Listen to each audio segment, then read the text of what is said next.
Welcome to our continuing series, Quotations to Inspire and Uplift. Today, Love in Savitri. When we read Savitri and allow these lines about love to enter into our inner being, we draw one step closer to the realization of the supramental world and the transformation promised us by Sri Aurobindo and Mother. But when the phantom flame edge fails undone, then nevermore can space or time divide the lover from the loved. Space shall draw back her great translucent curtain. Time shall be the quivering of the Spirit's endless bliss. Creation leaped straight from the hands of God. Marvel and rapture wandered in the ways. Only to be was a supreme delight. Life was a happy laughter of the soul, and joy was king, with love for minister. The Spirit's luminousness was bodied there. Life's contraries were lovers or natural friends, and her extreme keen edges of harmony. An incense floated in the quivering air. A mystic happiness trembled in the breast, as if the invisible beloved had come, assuming the sudden loveliness of a face, and close glad hands could seize his fugitive feet, and the world change with the beauty of a smile. O fragrant are the lanes thy children walk, and lovely is the memory of their feet, amid the wonder flowers of paradise. A heavier tread is mine, a mightier touch. There, where the gods and demons battle in night, or wrestle on the borders of the sun, taught by the sweetness and the pain of life to bear the uneven, strenuous beat that throbs against the edge of some divinest hope, to dare the impossible with these pangs of search. In me, the spirit of immortal love stretches its arms out to embrace mankind. O death, who reasonest, I reason not. Reason that scans and breaks, but cannot build, or builds in vain, because she doubts her work. I am, I love, I see, I act, I will. Death answered her, one deep surrounding cry. Know also, knowing thou shalt cease to love and cease to will, delivered from thy heart.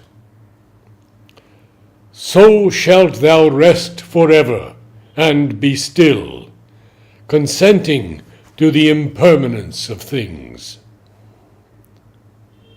But Savitri replied for man to death. When I have loved forever, I shall know. Love in me knows the truth all changings mask. I know that knowledge is a vast embrace. I know that every being is myself. In every heart is hidden the myriad one. As when one walks in sleep through luminous dreams, and, conscious, knows the truth their figures mean, here, where reality was its own dream, he knew things by their soul and not their shape. As those who have lived long, made one in love, need word nor sign for heart's reply to heart.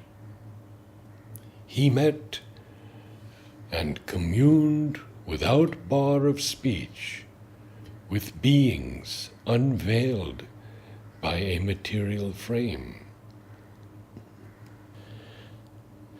Men, seeing thee, shall feel my hands of joy, in sorrow's pangs feel steps of the world's delight, their life experience its tumultuous shock in the mutual craving of two opposites.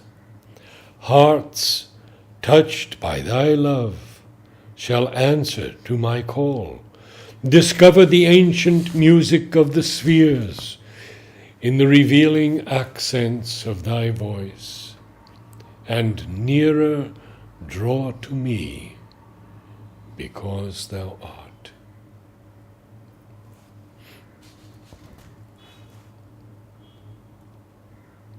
Here came the thought that passes beyond thought.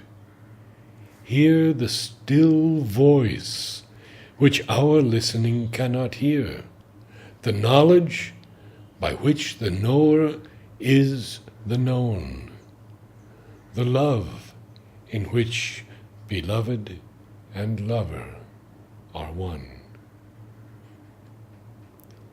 A glorious multiple of one radiant self, answering to joy with joy, to love with love.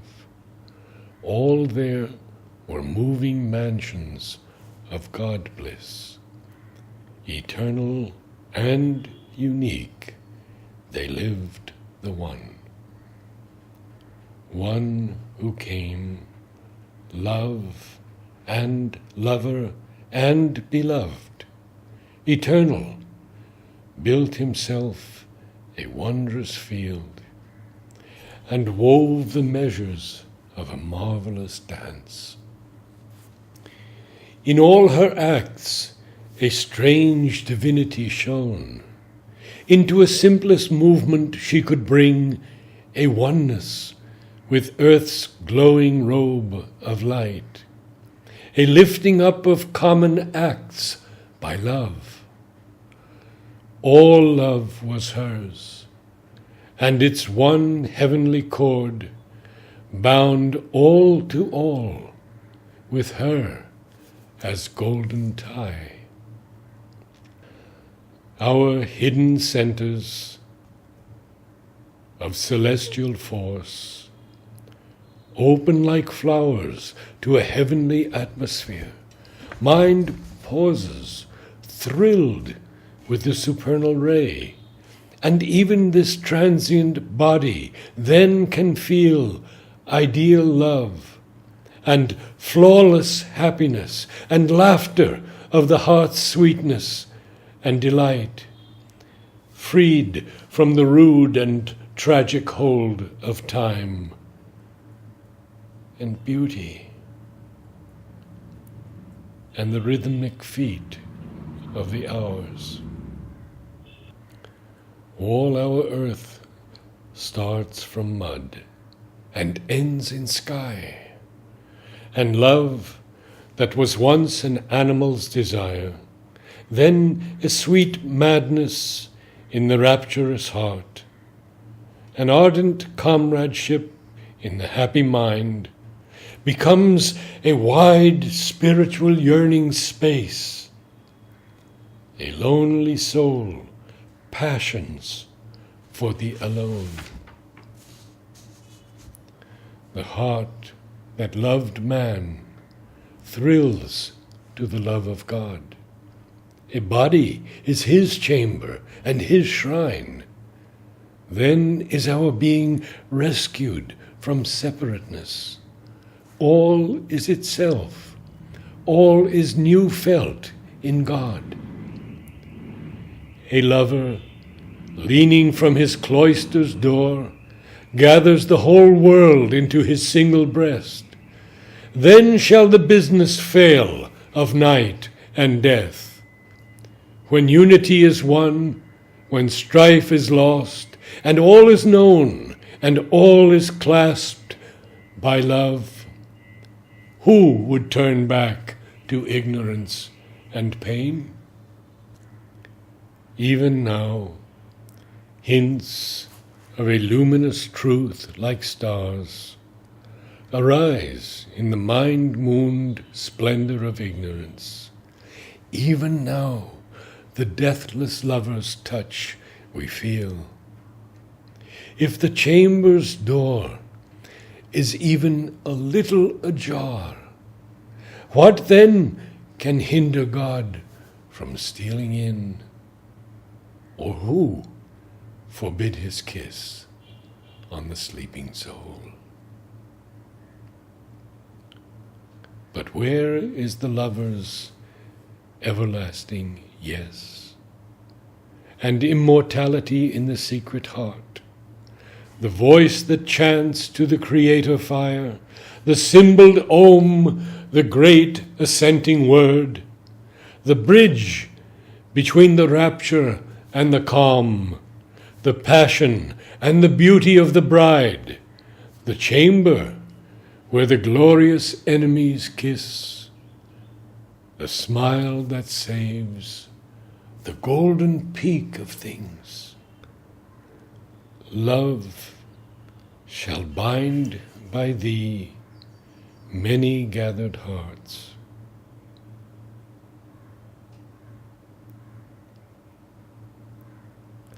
Love in her was wider than the universe. The whole world could take refuge in her single heart. And there is more, so much more.